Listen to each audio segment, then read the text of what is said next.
News, सच जरूरी है। दर्शकों नमस्कार, मैं हूं श्रद्धा तिवारी और आप देख रहे हैं एमएनएस न्यूज टीवी। तो स्वागत है आपका ब्रेक के बाद शाम की खबरों में। एक नजर आज की हेडलाइंस की। पीएम मोदी ने क्रोएशियाई पीएम प्लेनकोविच के साथ सार्थक बातचीत। ईरान इजराइल जंग में इस दिन होगी अमेरिका की एंट्री प्लान को ट्रंप की मंजूरी। प्लेन क्रैश पर एयर इंडिया के चेयरमैन ने मांगी माफी। चंद्रशेखरन ने बताया हादसे पर अभी तक क्या पता चला। तो खबरें विस्तार से। पीएम मोदी ने क्रोएशियाई पीएम प्लेनकोविच के साथ सार्थक बातचीत। 3 देशीय दौरे के अंतिम चरण में बुधवार को क्रोएशिया पहुंचे प्रधानमंत्री नरेंद्र मोदी ने जाग्रेब में अपने क्रोएशियाई समकक्ष आंद्रेज प्लेनकोविच के साथ सार्थक बातचीत की, जिसमें दोनों पक्ष रक्षा और सुरक्षा, फार्मा, नवीनीकरणीय ऊर्जा और आईटी के क्षेत्रों में मिलकर काम करने पर सहमत हुए। पीएम मोदी ने बाद में राष्ट्रपति जोरान मिलोविच से भी मुलाकात की। उन्होंने क्रोएशियाई प्रधानमंत्री के साथ शहर के चौक की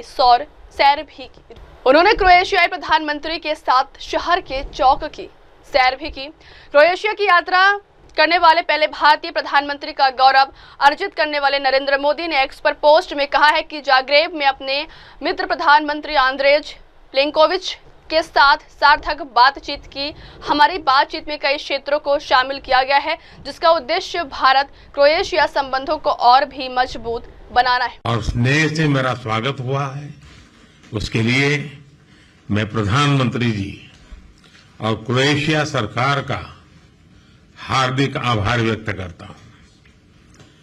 किसी भी भारतीय प्रधानमंत्री की क्रोएशिया की ये पहली यात्रा है और इसका सौभाग्य मुझे मिला है।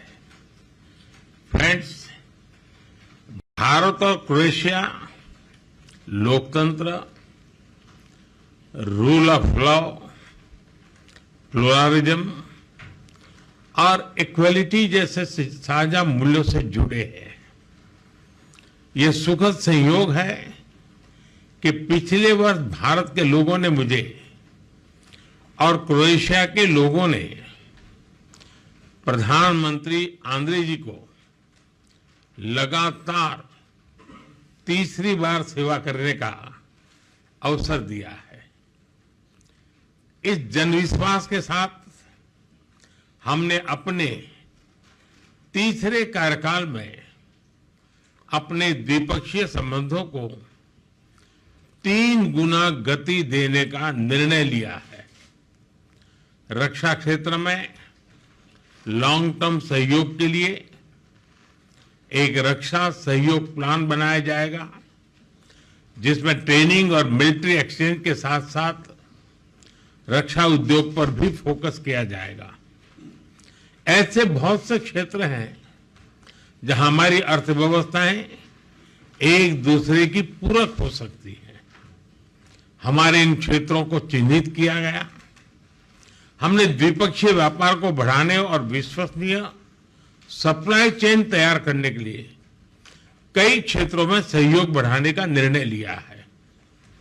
हम pharma, agriculture, information technology, clean technology, digital technology, renewable energy, semiconductor, ऐसे कई महत्वपूर्ण विषयों में सहयोग को बढ़ावा देंगे।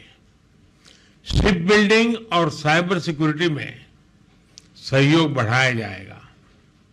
भारत की सागरमाला परियोजना के तहत हो रहे पोर्ट मॉडर्नाइजेशन, कोस्टल जोन के विकास और मल्टी मॉडल कनेक्टिविटी में क्रोएशिया की कंपनियों के लिए भी व्यापक अवसर है। हमने अपने एकेडमिक इंस्टीट्यूशंस और सेंटर्स के बीच ज्वाइंट रिसर्च और कोलैबोरेशन पर बल दिया है। भारत अपने स्पेस अनुभव को क्रोएशिया के साथ साझा करेगा। फ्रेंड्स, हमारे सदियों पुराने सांस्कृतिक संबंध आपसी स्नेह और सद्भाव का मूल है। इवान फिलिप वेजनिन ने 18वीं शताब्दी में पहली बार यूरोप में संस्कृत व्याकरण प्रकाशित किया। 50 वर्षों से जागरेब यूनिवर्सिटी में इंडोलॉजी विभाग सक्रिय है। आज हमने अपने सांस्कृतिक और पीपल टू पीपल संबंधों को और बल देने का निश्चय किया है। जागरेब यूनिवर्सिटी में हिंदी चेयर के एमओयू की अवधि कल्चरल एक्सचेंज प्रोग्राम तैयार किया गया है। लोगों के आवागमन को सरल बनाने के लिए मोबिलिटी एग्रीमेंट को जल्द पूर्ण किया जाएगा। क्रोएशियाई कंपनियां भारत की आईटी मैन पावर का लाभ उठा सकेंगी। हमने दोनों देशों के बीच टूरिज्म को बढ़ाने पर विचार विमर्श किया। यहां पर योग की लोकप्रियता को मैंने स्पष्ट रूप से अनुभव किया है। 21 जून को अंतर्राष्ट्रीय योग दिवस है और मुझे विश्वास है कि हमेशा की तरह क्रोएशिया के लोग इसे धूमधाम से मनाएंगे। फ्रेंड्स, हम सहमत हैं कि आतंकवाद मानवता का दुश्मन है, लोकतंत्र में विश्वास रखने वाली शक्तियों का विरोधी है। 22 अप्रैल को भारत में हुए आतंकी हमले पर संवेदनाओं के लिए हम प्रधानमंत्री जी और क्रोएशिया सरकार के हार्दिक आभारी हैं। ऐसे कठिन समय में हमारे मित्र देशों का साथ हमारे लिए बहुत मूल्यवान था। हम दोनों सहमत हैं कि आज के वैश्विक वातावरण में भारत और यूरोप की साझेदारी बहुत महत्व रखती है। ईयू के साथ हमारी स्ट्रेटेजिक पार्टनरशिप को मजबूत करने में क्रोएशिया का समर्थन और सहयोग बहुत ही महत्वपूर्ण है। हम दोनों इस बात का समर्थन करते हैं कि यूरोप हो या एशिया, समस्याओं का समाधान रणभूमि से नहीं निकलता। डायलॉग और डिप्लोमेसी से ही वही एकमात्र रास्ता है। किसी भी देश की क्षेत्रीय अखंडता और संप्रभुता का सम्मान आवश्यक है। फ्रेंड्स, आज यहां बांसकी द्वारी में होना मेरे लिए एक विशेष पल है, जहां साक्सिनेस्की ने क्रोएशियन भाषा में अपना ऐतिहासिक भाषण दिया था। मुझे हिंदी में अपनी बात रखने में एक गर्व और सुकून का अनुभव हो रहा है। उन्होंने सही कहा था, भाषा एक पुल है और आज हम उसे मजबूती दे रहे हैं। एक बार फिर क्रोएशिया में हमारी आवाभगत के लिए प्रधानमंत्री जी का हार्दिक धन्यवाद करता हूं और प्रधानमंत्री जी मैं यह भी आशा करता हूं कि आप हमें भारत में जल्द से जल्द स्वागत करने का अवसर प्रदान करेंगे। आप सबका, दोनों देशों के डेलीगेट्स, मीडिया के सभी साथी, नमस्कार। दोपहर दान। जागरेब की इस ऐतिहासिक और मनमोहक धरती पर जिस उत्साह, आत्मीयता और स्नेह से मेरा स्वागत हुआ है, उसके लिए मैं प्रधानमंत्री जी और क्रोएशिया सरकार का हार्दिक आभार व्यक्त करता हूं। किसी भी भारतीय प्रधानमंत्री की क्रोएशिया की ये पहली यात्रा है और इसका सौभाग्य मुझे मिला है। फ्रेंड्स, भारत और क्रोएशिया लोकतंत्र, रूल ऑफ लॉ, प्लुरलिज्म और इक्वलिटी जैसे साझा मूल्यों से जुड़े हैं। ये सुखद संयोग है कि पिछले वर्ष भारत के लोगों ने मुझे और क्रोएशिया के लोगों ने प्रधानमंत्री आंद्रे जी को लगातार तीसरी बार सेवा करने का अवसर दिया है। इस जनविश्वास के साथ हमने अपने तीसरे कार्यकाल में अपने द्विपक्षीय संबंधों को 3 गुना गति देने का निर्णय लिया है।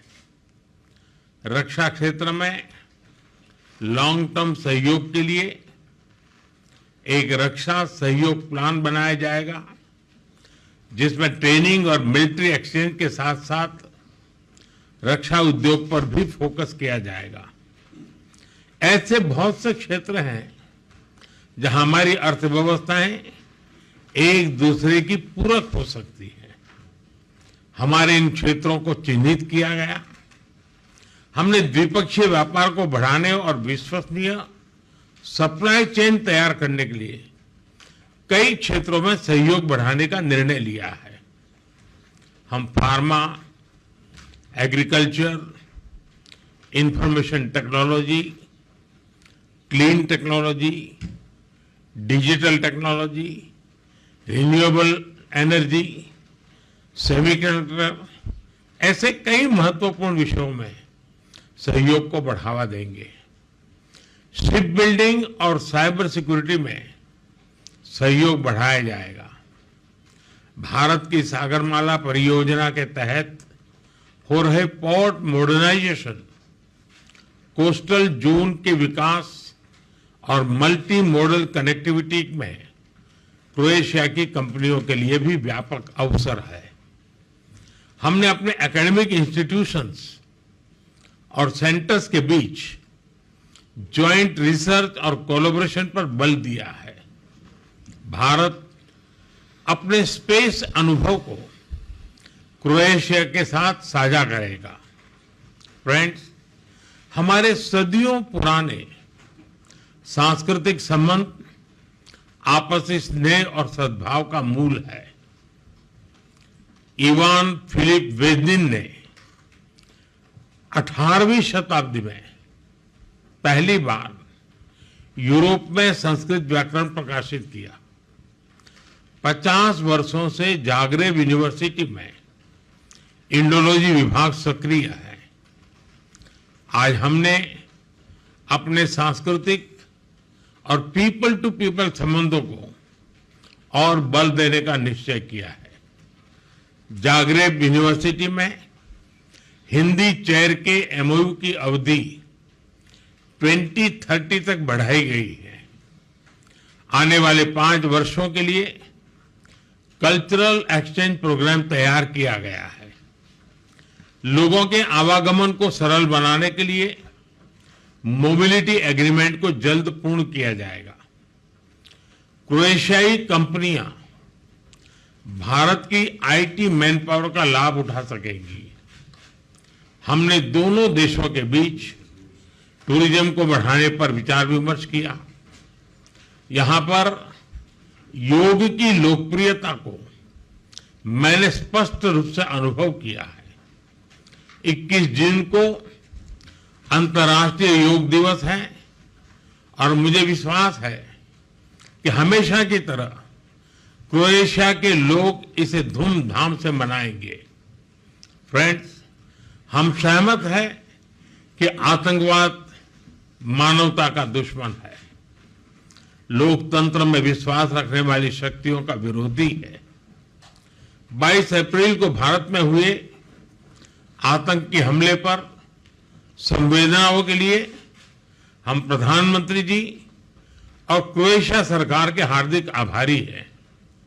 ऐसे कठिन समय में हमारे मित्र देशों का साथ हमारे लिए बहुत मूल्यवान था।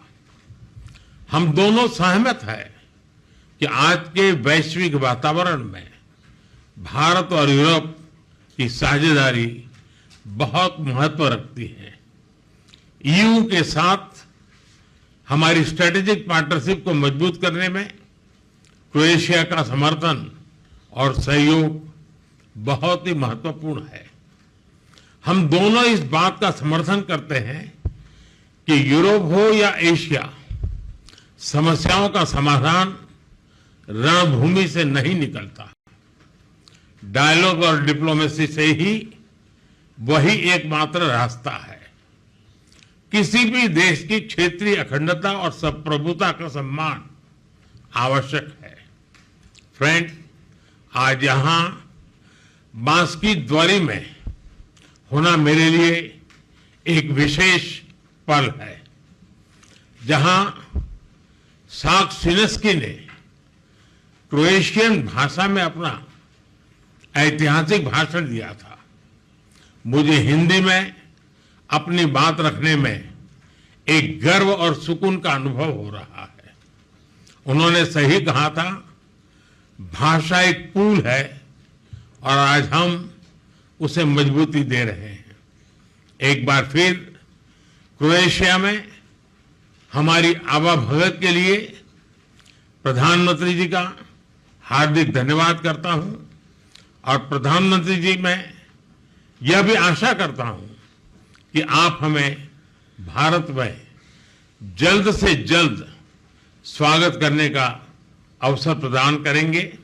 आप सबका, दोनों देशों के डेलीगेट्स, मीडिया के सभी साथी, नमस्कार। दोपहरदान जागरेब की इस ऐतिहासिक और मनमोहक धरती पर जिस उत्साह, आत्मीयता और स्नेह से मेरा स्वागत हुआ है, उसके लिए मैं प्रधानमंत्री जी और क्रोएशिया सरकार का हार्दिक आभार व्यक्त करता हूं। किसी भी भारतीय प्रधानमंत्री की क्रोएशिया की ये पहली यात्रा है और इसका सौभाग्य मुझे मिला है।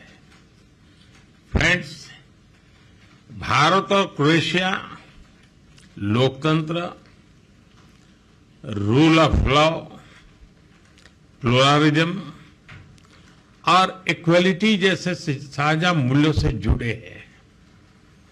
ये सुखद संयोग है कि पिछले वर्ष भारत के लोगों ने मुझे और क्रोएशिया के लोगों ने प्रधानमंत्री आंद्रे जी को लगातार तीसरी बार सेवा करने का अवसर दिया है। इस जनविश्वास के साथ हमने अपने तीसरे कार्यकाल में अपने द्विपक्षीय संबंधों को 3 गुना गति देने का निर्णय लिया है। रक्षा क्षेत्र में लॉन्ग टर्म सहयोग के लिए एक रक्षा सहयोग प्लान बनाया जाएगा, जिसमें ट्रेनिंग और मिलिट्री एक्सचेंज के साथ साथ रक्षा उद्योग पर भी फोकस किया जाएगा।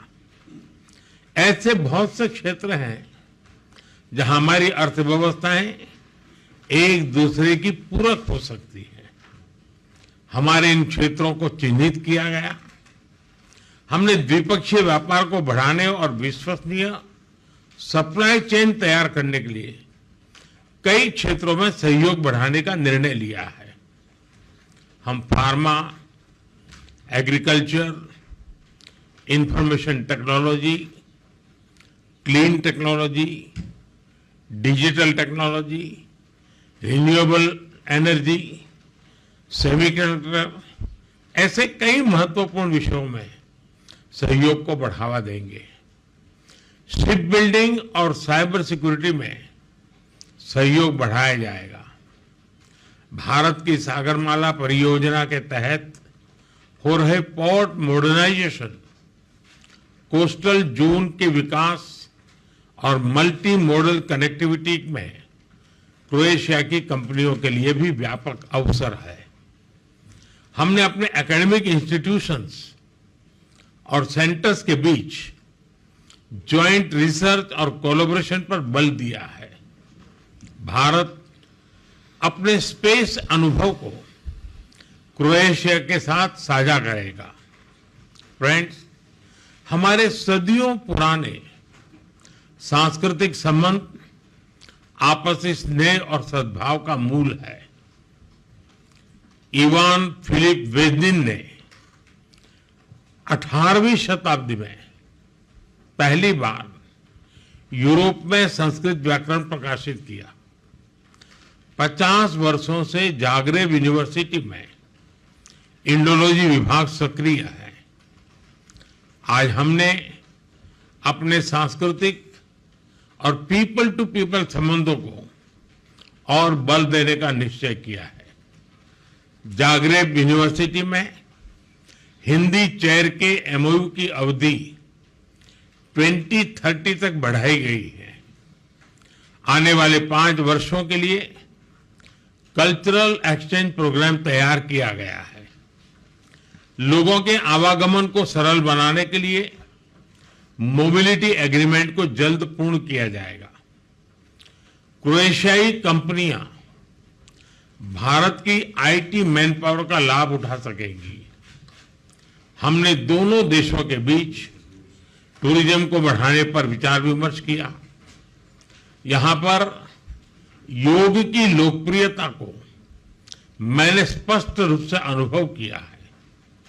21 जून को अंतर्राष्ट्रीय योग दिवस है और मुझे विश्वास है कि हमेशा की तरह क्रोएशिया के लोग इसे धूमधाम से मनाएंगे। फ्रेंड्स, हम सहमत हैं कि आतंकवाद मानवता का दुश्मन है, लोकतंत्र में विश्वास रखने वाली शक्तियों का विरोधी है। 22 अप्रैल को भारत में हुए आतंकी हमले पर संवेदनाओं के लिए हम प्रधानमंत्री जी और क्रोएशिया सरकार के हार्दिक आभारी हैं। देशों का साथ हमारे लिए बहुत मूल्यवान था। हम दोनों सहमत हैं कि आज के वैश्विक वातावरण में भारत और यूरोप की साझेदारी बहुत महत्व रखती है। ईयू के साथ हमारी स्ट्रेटेजिक पार्टनरशिप को मजबूत करने में क्रोएशिया का समर्थन और सहयोग बहुत ही महत्वपूर्ण है। हम दोनों इस बात का समर्थन करते हैं कि यूरोप हो या एशिया, समस्याओं का समाधान रणभूमि से नहीं निकलता। डायलॉग और डिप्लोमेसी से ही वही एकमात्र रास्ता है। किसी भी देश की क्षेत्रीय अखंडता और संप्रभुता का सम्मान आवश्यक है। फ्रेंड्स, आज यहां बांसकी द्वारी में होना मेरे लिए एक विशेष पल है, जहां साक्सिनेस्की ने क्रोएशियन भाषा में अपना ऐतिहासिक भाषण दिया था। मुझे हिंदी में अपनी बात रखने में एक गर्व और सुकून का अनुभव हो रहा है। उन्होंने सही कहा था, भाषा एक पुल है और आज हम उसे मजबूती दे रहे हैं।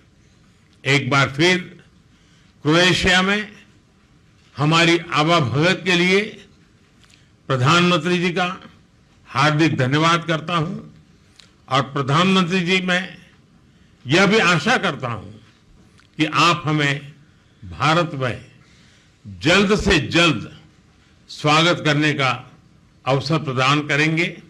आप सबका, दोनों देशों के डेलीगेट्स, मीडिया के सभी साथी, नमस्कार।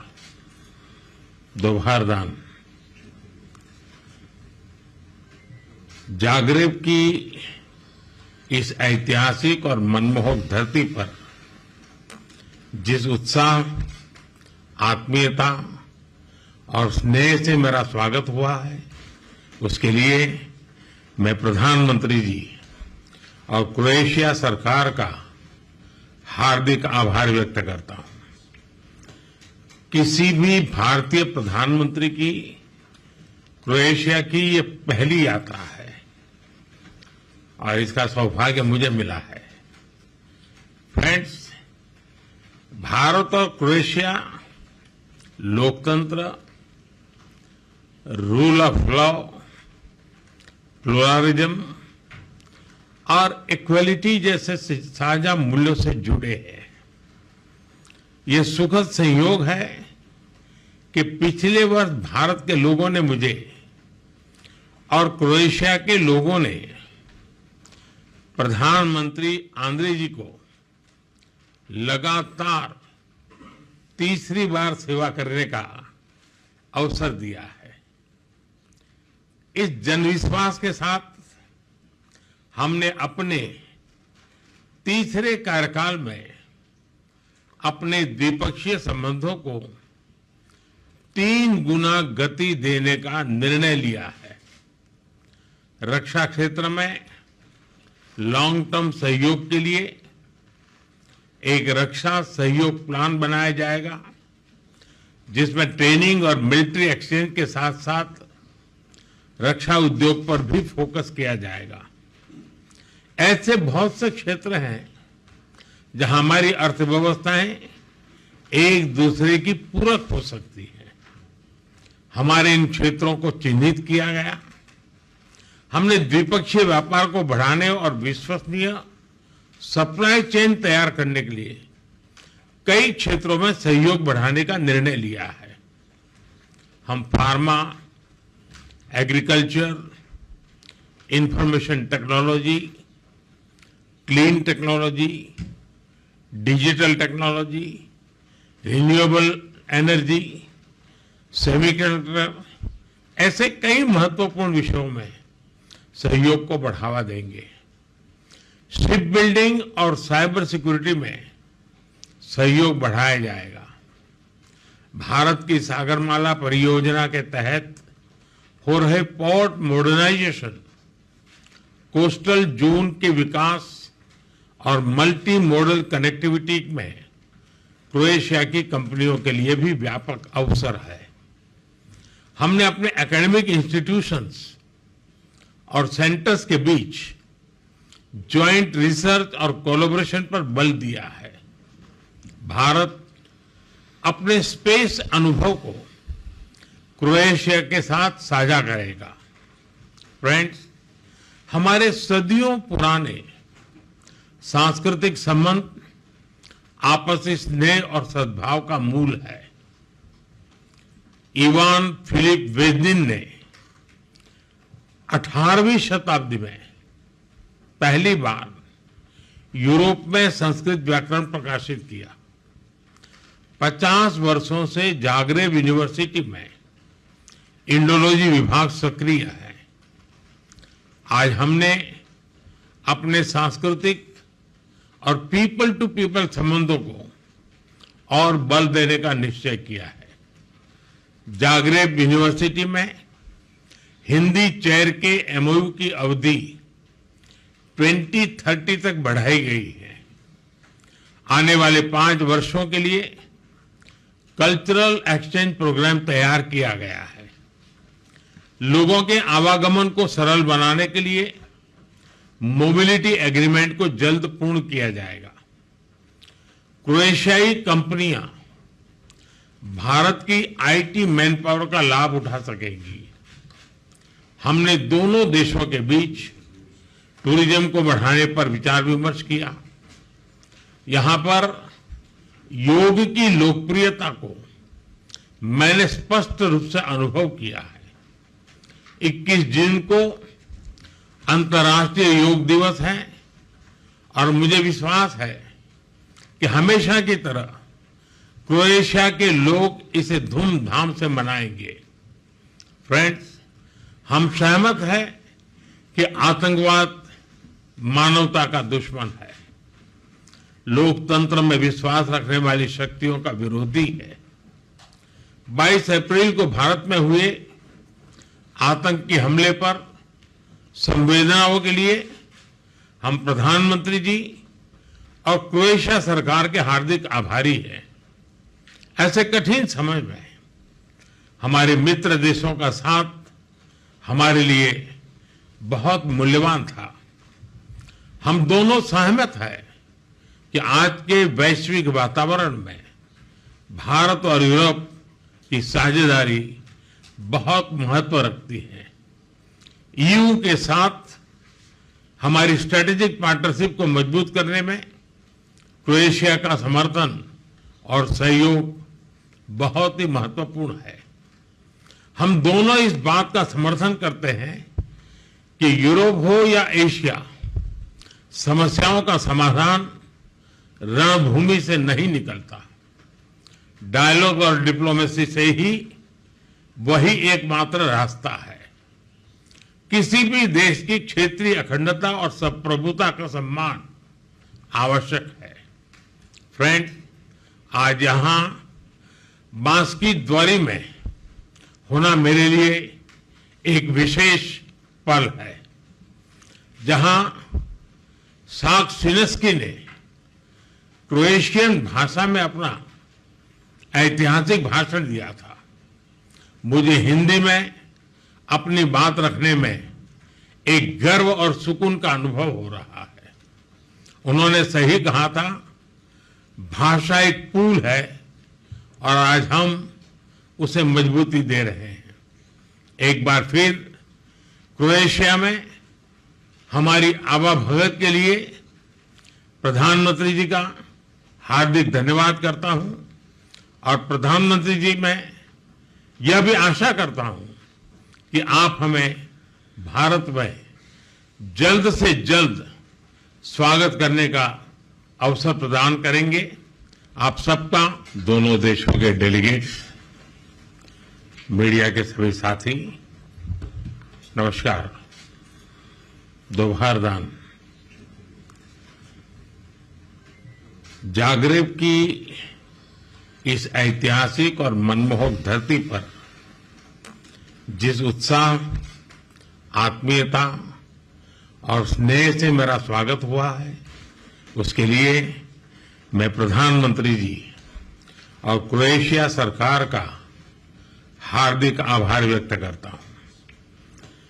किसी भी भारतीय प्रधानमंत्री की क्रोएशिया की ये पहली यात्रा है और इसका सौभाग्य मुझे मिला है।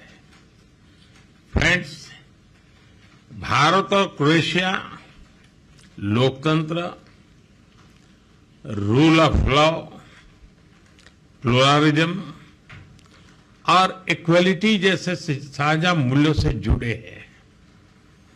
ये सुखद संयोग है कि पिछले वर्ष भारत के लोगों ने मुझे और क्रोएशिया के लोगों ने प्रधानमंत्री आंद्रे जी को लगातार तीसरी बार सेवा करने का अवसर दिया है। इस जनविश्वास के साथ हमने अपने तीसरे कार्यकाल में अपने द्विपक्षीय संबंधों को 3 गुना गति देने का निर्णय लिया है। रक्षा क्षेत्र में लॉन्ग टर्म सहयोग के लिए एक रक्षा सहयोग प्लान बनाया जाएगा, जिसमें ट्रेनिंग और मिलिट्री एक्सचेंज के साथ साथ रक्षा उद्योग पर भी फोकस किया जाएगा। ऐसे बहुत से क्षेत्र हैं जहां हमारी अर्थव्यवस्थाएं एक दूसरे की पूरक हो सकती है। हमारे इन क्षेत्रों को चिन्हित किया गया। हमने द्विपक्षीय व्यापार को बढ़ाने और विश्वसनीय सप्लाई चेन तैयार करने के लिए कई क्षेत्रों में सहयोग बढ़ाने का निर्णय लिया है। हम pharma, agriculture, information technology, clean technology, digital technology, renewable energy, semiconductor, ऐसे कई महत्वपूर्ण विषयों में सहयोग को बढ़ावा देंगे। शिप बिल्डिंग और साइबर सिक्योरिटी में सहयोग बढ़ाया जाएगा। भारत की सागरमाला परियोजना के तहत हो रहे पोर्ट मॉडर्नाइजेशन, कोस्टल जोन के विकास और मल्टी मॉडल कनेक्टिविटी में क्रोएशिया की कंपनियों के लिए भी व्यापक अवसर है। हमने अपने एकेडमिक इंस्टीट्यूशंस और सेंटर्स के बीच जॉइंट रिसर्च और कोलैबोरेशन पर बल दिया है। भारत अपने स्पेस अनुभव को क्रोएशिया के साथ साझा करेगा। फ्रेंड्स, हमारे सदियों पुराने सांस्कृतिक संबंध आपसी स्नेह और सद्भाव का मूल है। इवान फिलिप वेजनिन ने 18वीं शताब्दी में पहली बार यूरोप में संस्कृत व्याकरण प्रकाशित किया। 50 वर्षों से जागरेब यूनिवर्सिटी में इंडोलॉजी विभाग सक्रिय है। आज हमने अपने सांस्कृतिक और पीपल टू पीपल संबंधों को और बल देने का निश्चय किया है। जागरेब यूनिवर्सिटी में हिंदी चेयर के एमओयू की अवधि 2030 तक बढ़ाई गई है। आने वाले 5 वर्षों के लिए कल्चरल एक्सचेंज प्रोग्राम तैयार किया गया है। लोगों के आवागमन को सरल बनाने के लिए मोबिलिटी एग्रीमेंट को जल्द पूर्ण किया जाएगा। क्रोएशियाई कंपनियां भारत की आईटी मैन पावर का लाभ उठा सकेंगी। हमने दोनों देशों के बीच बढ़ती अगली खबर की ओर। ईरान इजराइल जंग में इस दिन होगी अमेरिका की एंट्री प्लान को ट्रंप की मिली मंजूरी। ईरान इजराइल के युद्ध में अमेरिका की एंट्री जल्द ही होगी, जहां डोनाल्ड ट्रंप और ईरान के सर्वोच्च लीडर खोमेनी एक दूसरे को चेतावनी दे रहे हैं। वही अब सामने आ रहा है कि अमेरिका ने ईरान पर अटैक करने की तैयारी कर ली है। अमेरिकी अधिकारियों के मुताबिक अमेरिका इस हफ्ते ईरान पर एयर स्ट्राइक कर सकता है। अमेरिकी अधिकारी इस हफ्ते के अंत में ईरान पर हमले की तैयारी कर रहे हैं। रिपोर्ट के अनुसार अमेरिका आने वाले दिनों में ईरान पर संभावित सैन्य हमले की तैयारी कर रहा है। वही डोनाल्ड ट्रंप ने इस हमले को मंजूरी दे दी है, लेकिन अभी भी वो ईरान को परमाणु कार्यक्रम रोकने पर एक और मौका दे रहे हैं। इसी के चलते अभी तक हमले के लिए ट्रंप ने फाइनल कॉल नहीं दिया है। बढ़ते अगली खबर क्या। प्लेन क्रैश पर एयर इंडिया के चेयरमैन ने मांगी माफी। अहमदाबाद विमान हादसे को लेकर टाटा सन्स और एयर इंडिया के चेयरमैन एन चंद्रशेखरन का एक इंटरव्यू सामने आया था, जिसमें उन्होंने उन सभी लोगों से माफी मांगी है जिन्होंने इस विमान हादसे में अपने परिजनों को खो दिया है। इस हादसे में करीब 270 लोगों की जानें चली गई थी। विमान हादसे को लेकर चंद्रशेखरन ने कहा है कि यह बहुत ही कठिन घड़ी है।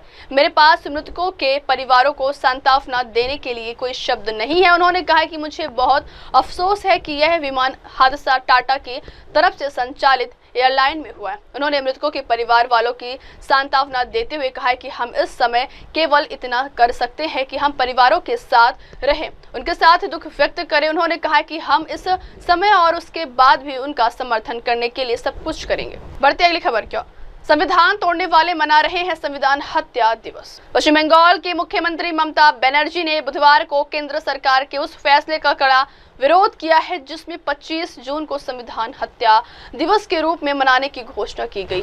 उन्होंने स्पष्ट किया है कि पश्चिम बंगाल में इस दिन को नहीं मनाया जाएगा और इसे संविधान और लोकतंत्र का मजाक करार दिया। उन्होंने आगे कहा कि हर दिन ऐसा लगता है जैसे रिपब्लिक हत्या दिवस अब चल रहा है। अधिकारों को कुचला जा रहा है। राज्यों की अर्थव्यवस्थाएं नष्ट हो गई।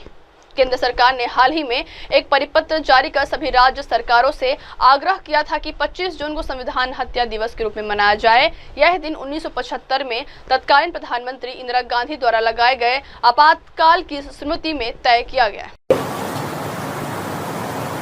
कारण এটা নাকি এমার্জেন্সি 50 বছর,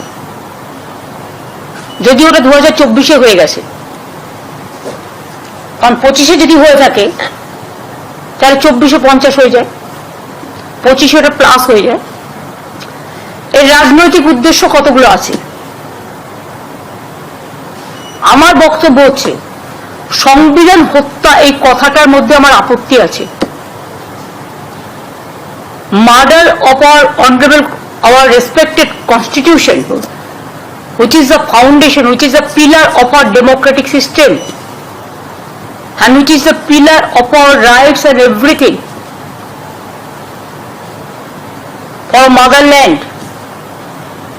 How can they say the murder of constitution? সংবিধান হত্যা দিবস কথাটা বলা আমার আপত্তি আছে। এই চিঠিটা সিএস এর কাছে এসছে এবং সেই জন্য চিঠিতে লেখা আছে 25 জুন সব জায়গায় পালন করতে হবে। এবং কি পালন করতে হবে? আমরা বলি না mother of thieves south's most, চোর কি মাই জোরসে বলে। বলছে সেই সময় fundamental rights were breached, press silenced, under strict censorship, thousands of political leaders, journalists and social civil society members were imprisoned. এটা আমরা সবাই জানি। এমার্জেন্সি, আমিও তখন কংগ্রেস করতাম, বাট আমরা ছাত্র রাজনীতি করতাম, কিন্তু এমার্জেন্সিটা দেশের মানুষ মেনে নেননি। কিন্তু যাই হোক, সেখানে এমার্জেন্সি হত্যা দিবস করতে পারত, সেটা না করে সংবিধান হত্যা দিবস করছে, এটা আমার আপত্তি আছে। I totally condemn this idea. বলছি renewed commitment to democratic values and constitutional morality. What is the morality? They are asking the central government, Bangla আমি বলছি পরে, more power to democracy, India mother of democracy, long live democracy. এবং সংবিধান হত্যা দিবস হিসেবে ওরা একটা ফিল্ম দেখাবে। আমার কথা হচ্ছে, আজকে কি ডেমোক্রেসি ভারতবর্ষে আছে? তাহলে গণতান্ত্রিক পদ্ধতিতে প্রতিদিন তো একটা করে গণতন্ত্র হত্যা দিবস পালন হতে পারে। প্রতিদিন তারা গণতন্ত্রকে হত্যা করছে, প্রতিদিন fundamental rights of the people কাটছে। They bulldoze the state economy and all state government the fundamental rights also. If emergency, you are saying more power to democracy. Are you giving more power to democracy? আপনারা দিচ্ছেন? আপনাদের ভাষা, আপনাদের কথা, রোজ সংবিধান বদলাচ্ছেন আর নিজেদের পরিকল্পিত নকল একটা ধর্ম মানুষের উপর চাপিয়ে দিয়ে আপনারা আপনাদের নিজেদের एजेंडा, आप लोगों का अपना एजेंडा लोगों का ऊपर आप दे रहा है। और हॉट स्टेट में बंगाल के लिए आप झूठा बात कहते हैं, जुमला सरकार, गंदा बात कहते हैं। हॉट स्टेट का डेमोक्रेसी आप तोड़ दिया। आप पार्लियामेंट, जो इंडियन पार्लियामेंट में जिसमें हमारा कॉन्स्टिट्यूशन पास हुआ था, वो पार्लियामेंट भी आप छीन लिया, नया बनाया आपका मुताबिक, नतून बानिয়েছেন। মনে হয়নি ওটা হেরিটেজ ছিল, ওটা ভাঙা। बढ़ते हैं अगली खबर की ओर। बीसीसीआई को देने होंगे 538 करोड़ रुपए, बॉम्बे हाई कोर्ट ने बोर्ड को लगाई फटकार। भारतीय क्रिकेट कंट्रोल बोर्ड को बॉम्बे हाई कोर्ट से बड़ा झटका लगा है। यह झटका पूर्व IPL franchise Kochi Tuskers Kerala को लेकर लगा है। हाई कोर्ट ने बीसीसीआई की याचिका को खारिज करते हुए कहा है कि वो पूर्व फ्रेंचाइजी को 538 करोड़ रुपए का भुगतान करे। अदालत ने बीसीसीआई से इस राशि का भुगतान करने को कहा है। कोच्चि टस्कर्स केरल फ्रेंचाइजी को रोंदीव्यू स्पोर्ट्स वर्ल्ड आरएसडब्ल्यू के नेतृत्व वाले समूह को दिया गया था। बाद में से कोच्चि क्रिकेट प्राइवेट लिमिटेड द्वारा संचालित किया गया था। टीम ने 2011 में आईपीएल में भाग लिया, लेकिन अगले साल बीसीसीआई ने उनका अनुबंध समाप्त ही कर दिया था। बढ़ते अगली खबर की ओर। इंग्लैंड के खिलाफ पहले टेस्ट के लिए लीड्स पहुंची टीम इंडिया। भारत और इंग्लैंड के बीच 5 मैचों की टेस्ट सीरीज की शुरुआत 20 जून से लीड्स में होगी। इसके लिए टीम इंडिया हेडिंग्ले लीड्स पहुंच चुकी है। भारतीय टीम लंदन से लीड्स तक का सफर ट्रेन से किया। इस दौरान ट्रेन में भारतीय टीम के खिलाड़ी मस्ती करते हुए दिखाई दिए, जिसका वीडियो बीसीसीआई ने जारी किया है। बीसीसीआई के इस वीडियो में सभी खिलाड़ी बारी बारी से नजर आ रहे हैं। टीम लंदन से लीड्स के लिए रवाना होती है, जहां ट्रेन पर खिलाड़ी सेल्फी लेते और मस्ती करते हुए काफी दिखाई देते हैं। वही वीडियो में केएल राहुल का निराला अंदाज भी दिखाई देता है। आपको बता दें कि रोहित शर्मा के टेस्ट क्रिकेट से संन्यास लेने के बाद भारतीय टेस्ट टीम का कप्तान शुभमन गिल को बनाया गया है। गिल से इस सीरीज में काफी उम्मीदें होंगी।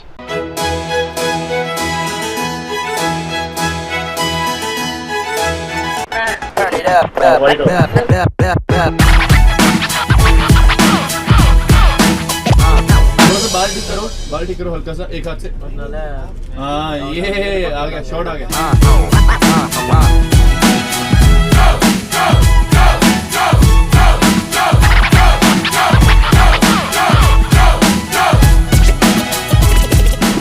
afternoon. My name's Zoltan. My name's Angela. And we've got Team India on our way to Leeds.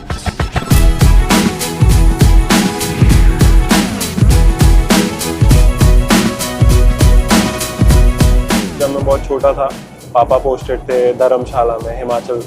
वहाँ बहुत सारे माउंटेन्स और बहुत ब्यूटीफुल सीन्स हैं। तो बहुत एक्साइटेड रहता था, हमेशा विंडो सीट लेता था कि मेरे को दिखे। When I was young, I always used to take a train. So we have under 12 camps, under 14 camps in Chepauk.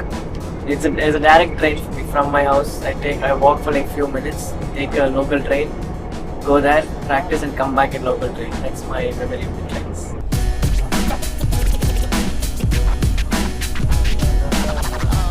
Of course, right now I'm enjoying nice, comfortable seat, a window seat, but back in Mumbai it's not the same. You have to go through that hustle. This is definitely easy. So yes, I'm at peace with this right now.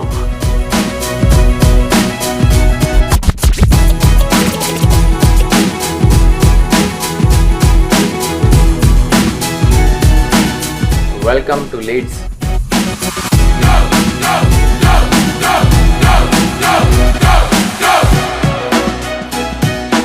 बढ़ती अगली खबर क्या। केसरी 2 पर मचा बवाल। बंगाल के क्रांतिकारियों के अपमान का टीएमसी ने लगाया आरोप। अक्षय कुमार की स्टारर फिल्म केसरी 2 को लेकर पश्चिम बंगाल में बड़ा राजनीतिक विवाद खड़ा हो गया है। तृणमूल कांग्रेस ने फिल्म पर गंभीर आरोप लगाते हुए दावा किया है कि इसमें भारत की स्वतंत्रता संग्राम में बंगाल के क्रांतिकारियों के योगदान को जानबूझकर तोड़ मरोड़ कर दिखाया गया है। इसको लेकर विधान नगर दक्षिण पुलिस स्टेशन में फिल्म के 7 निर्माताओं के खिलाफ एफआईआर दर्ज की गई है। एफआईआर भारतीय न्याय संहिता की कई धाराओं के तहत की गई है। टीएमसी नेताओं का कहना है कि फिल्म में क्रांतिकारी खुदीराम बोस को खुदीराम सिंह और बरिंद्र कुमार घोष को अमृतसर के बीरेंद्र कुमार के नाम से दिखाया गया है, जबकि ऐसा कोई ऐतिहासिक तथ्य नहीं है। इतना ही नहीं, क्रांतिकारी हेमचंद्र कानूनगो की जगह कृपाल सिंह नामक एक काल्पनिक किरदार को जोड़ा गया। बढ़ती अगली खबर की ओर। आंध्र प्रदेश सरकार के लीप मॉडल की केंद्रीय शिक्षा मंत्री धर्मेंद्र प्रधान ने की जमकर तारीफ। आंध्र प्रदेश सरकार के कैबिनेट मंत्री नारा लोकेश ने आज केंद्रीय शिक्षा मंत्री धर्मेंद्र प्रधान से मुलाकात की।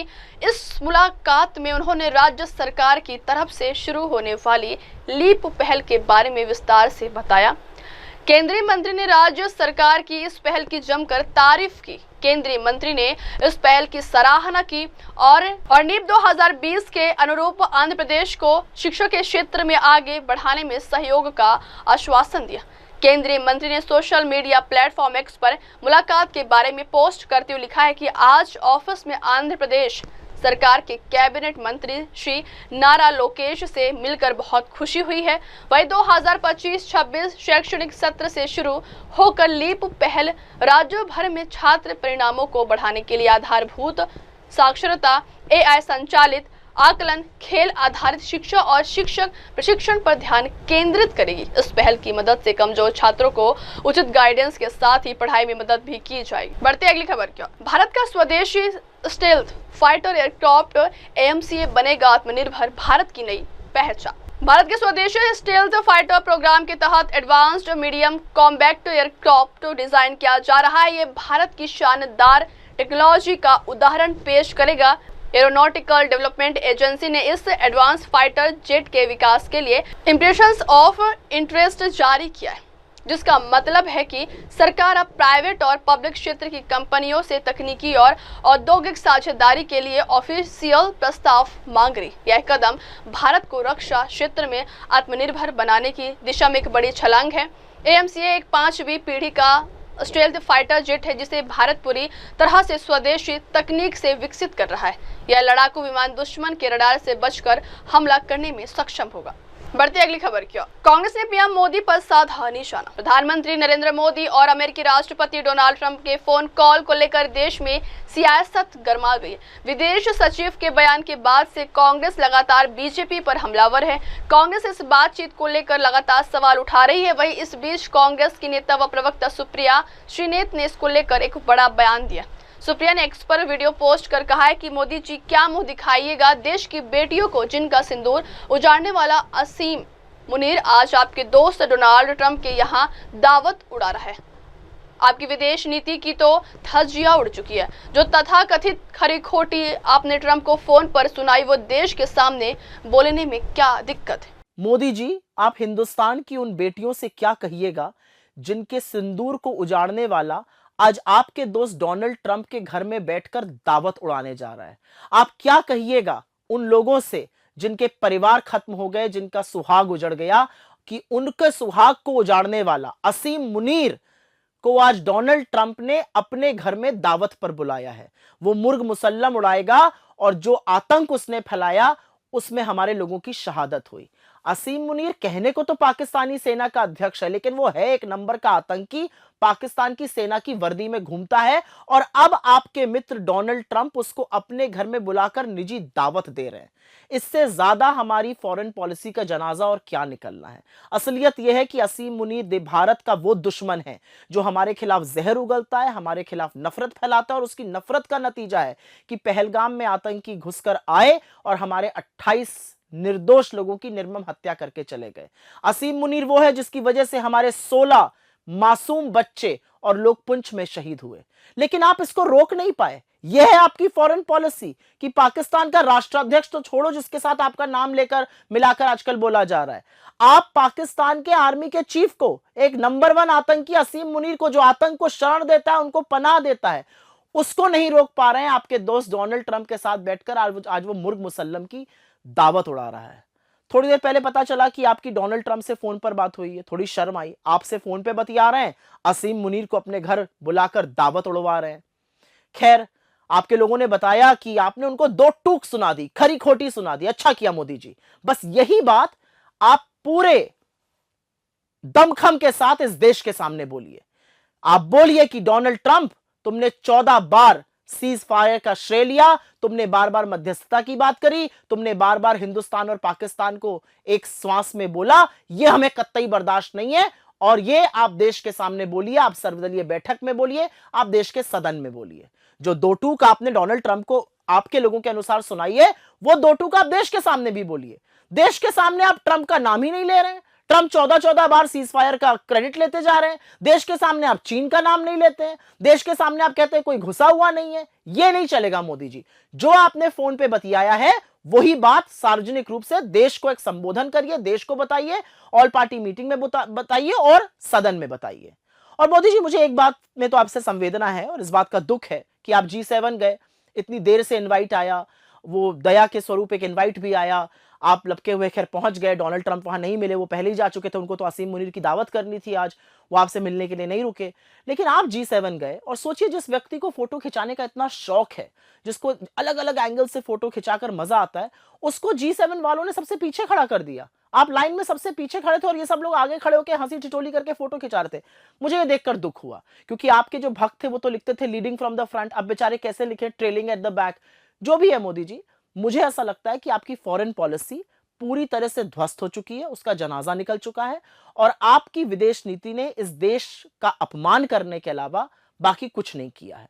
इसीलिए अपनी फॉरेन पॉलिसी को सुधारिए और डोनाल्ड ट्रंप को जो आपने बातें फोन पर बोली हैं वो सार्वजनिक रूप से इस देश के सामने भी बोलिए। बढ़ती अगली खबर की ओर। गोवा के मंत्री गोविंद गौड़े को सीएम सावंत ने मंत्रिमंडल पद से हटाया। गोवा के कला एवं संस्कृति मंत्री गोविंद गौड़े को बुधवार को मुख्यमंत्री प्रमोद सावंत के मंत्रिमंडल से हटा दिया गया है। राज्य भाजपा अध्यक्ष दामोदर नाइक ने कहा है कि यह कदम आदिवासी कल्याण की विभाग में भ्रष्टाचार का आरोप लगाने के करीब 1 महीने बाद उठाया गया है। यह दूसरा अवसर है जब सीएम ने किसी कैबिनेट स्तर के मंत्री को कैबिनेट से हटा दिया।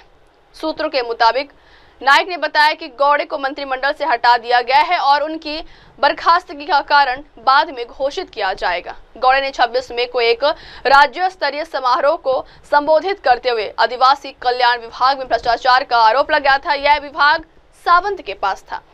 53 वर्षीय राजनेता उत्तरी गोवा के प्रियोल से भाजपा विधायक। बढ़ती अगली खबर की ओर। जयराम रमेश के ट्रिपल झटका वाले बयान पर बीजेपी का पलटवार। बीजेपी नेता और केंद्रीय मंत्री हरदीप सिंह पुरी ने कांग्रेस सांसद जयराम रमेश के ट्रिपल झटका वाले बयान पर पलटवार किया है। उन्होंने कहा है कि जिनके झूठ हर दिन उजागर होते हैं, उस राजनीतिक पार्टी की तरह से ये बयान आ रहे हरदीप पुरी ने कहा है कि पीएम मोदी को राष्ट्रपति ट्रंप से मिलना था, लेकिन उन्हें जल्दी लौटना पड़ा, जिसके बाद उनकी 35 मिनट की टेलीफोन पर बातचीत हुई, जिसकी जानकारी विदेश सचिव विक्रम मिस्त्री ने दी। केंद्रीय मंत्री ने आगे कहा है कि 22 अप्रैल के बाद जो हमने कहा था कि इसके पीछे जो भी दोषी है उन्हें सजा मिलेगी, उसके बाद ऑपरेशन सिंदूर के दौरान 22 मिनट में उनके आतंकी ठिकानों को नष्ट कर दिया गया। उसके बाद पाकिस्तान के डीजीएमओ ने फोन करके सीज़फायर की बात की। यह द्विपक्षीय है, ये बातें स्पष्ट हो गई। हमलावर हुए प्रधानमंत्री पे नरेंद्र सरेंडर जिस तरीके के बयान आए, और अब ये आया कि ट्रिपल झटका है मुनीर को जिस तरीके से इनवाइट किया प्रेसिडेंट ट्रंप ने, ये जो बयान कंटिन्यूअसली आ रहे हैं इसको कैसे देखते हैं? ये बयान कहां से आ रहे हैं? बयान एक ऐसे राजनीतिक दल से आ रहे हैं जिनका झूठ प्रतिदिन सामने आता है। अब देखिए, माननीय प्रधानमंत्री जी की भेंट होनी थी प्रेसिडेंट ट्रंप से, क्योंकि उनको जल्दी लौट। बढ़ते अगली खबर की ओर। एयर इंडिया में सफर कर रही सुप्रिया सुले भड़के फ्लाइट में देरी पर बोले बहुत खराब सर्विस। अहमदाबाद प्लेन क्रैश के बाद एयर इंडिया के कई विमानों में तकनीकी खामी सामने आई है। इससे यात्रियों को काफी परेशानी का सामना करना पड़ा। इस बीच एनसीपी की नेता सुप्रिया सुले ने दिल्ली से पुणे के लिए एयर इंडिया की फ्लाइट AI 2971 से यात्रा की। इसे लेकर उन्होंने एक पोस्ट भी किया है। सुप्रिया सुले ने अपने पोस्ट में लिखा है, मैं दिल्ली से पुणे के लिए एयर इंडिया की फ्लाइट से सफर कर रही हूँ। फ्लाइट 3 घंटे से ज्यादा देरी से चल रही है। इसके बारे में कोई जानकारी नहीं दी जा रही है, कोई अपडेट्स नहीं किए गए, कोई सहायता नहीं हुई और बहुत खराब सेवा है। इस तरह की देरी और कुप्रबंधन एयर इंडिया के लिए आम बात हो गई। उन्होंने आगे पोस्ट में केंद्रीय नागरिक उड्डयन मंत्री राममोहन नायडू और नागरिक उड्डयन मंत्रालय के अकाउंट को टैग करते हुए लिखा है, हस्तक्षेप करे और एयरलाइन को जवाबदेह ठहराए, यात्री से बेहतर के हकदार है। बढ़ती अगली खबर क्या? दिल्ली में पानी पर हाहाकार, एनजीटी की फटकार ने खोली रेखा सरकार की पोल। आम आदमी पार्टी के दिल्ली अध्यक्ष सौरभ भारद्वाज ने राजधानी में पानी की किल्लत को लेकर भाजपा सरकार पर जमकर हमला बोला है। उन्होंने कहा है कि दिल्ली की जनता बूंद बूंद पानी के लिए तरस रहे हैं। दिल्ली में अब भाजपा के आने के बाद से ही पानी को लेकर हाहाकार मचा हुआ है, लेकिन सरकार पर कोई असर नहीं है। लोग सरकार से अपनी गुहार लगा रहे हैं, लेकिन उनको फौरी राहत नहीं मिल पा रही है। सौरभ भारद्वाज ने कहा है कि मंगलवार को एनजीटी द्वारा दिल्ली जल बोर्ड को दूषित पानी की आपूर्ति को लेकर लगाई गई कड़ी फटकार ने तो 4 इंजन वाली भाजपा सरकार की सारी पोल खोल दी है। उस पर बुधवार को पानी की किल्लत से आक्रोशित लोगों ने डीजीपी का घेराव कर भाजपा सरकार के खिलाफ जमकर नारेबाजी की, जो यह बताता है कि भाजपा दिल्ली वालों की प्यास बुझाने में फेल हो चुकी है।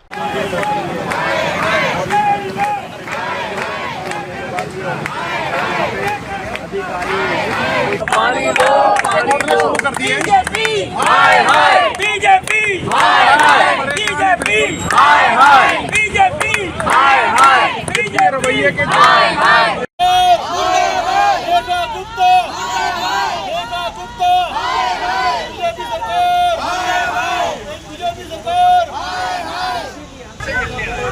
बढ़ती अगली खबर क्या? लेह जा रही इंडिगो फ्लाइट की इमरजेंसी लैंडिंग, वापस लौटना पड़ा दिल्ली। इंडिगो फ्लाइट की फ्लाइट 6E-2006 ने गुरुवार को दिल्ली से लेह जाने के लिए उड़ान भरी थी। विमान की उड़ान भरने के कुछ ही देर बाद तकनीकी खराबी महसूस की गई। इसी के बाद फौरन विमान की इमरजेंसी लैंडिंग कराई गई। फ्लाइट को सुरक्षित दिल्ली एयरपोर्ट पर लैंड कराया गया है। विमान में 180 यात्री सवार थे, सभी यात्री सुरक्षित हैं। विमान की इमरजेंसी लैंडिंग कराने के बाद अभी तक इंडिगो की तरफ से कोई आधिकारिक बयान सामने नहीं आया है। इंडिगो ने अभी इस बात की जानकारी नहीं दी है कि विमान में क्या तकनीकी खराबी सामने आई थी।